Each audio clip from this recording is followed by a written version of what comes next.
କିଏ ଶୁଣିବ? ଏଇଟା କ'ଣ ବାହାରିଲାନି? ବାହାରିବ ବାହାରିବ ବାହାରିବ, ସାର ପକେଇ ନେଇଛ ଏଥିରେ ଆଉ ସବୁ ବାହାରିବ।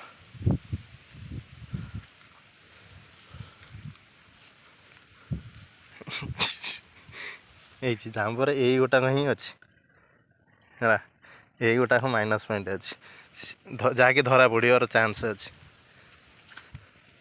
ହେଇଛି ଦେଖ ହେଲା, ସେଥିରେ ଜାମ୍ବ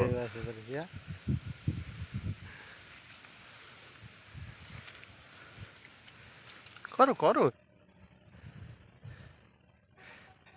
ଏଇଟା ଜାମ୍ବର ପୁରା ଇଏ।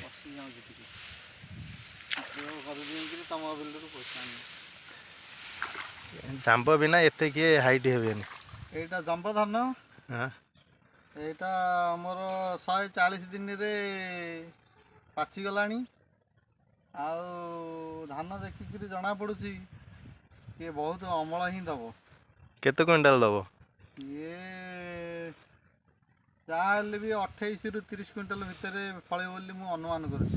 ଏ ବର୍ଷ ମୋର ଅଧିକ ଅମଳ ଆସିବ, ମୁଁ ଭାରି ଖୁସି ଅଛି। ଆର ବର୍ଷକୁ କେତେ ଏକର କରିବେ? ଆର ବର୍ଷକୁ ମୁଁ 8-10 ଏକର କରିବା ପାଇଁ ମୁଁ ଇଚ୍ଛା କରୁଛି। ହଉ।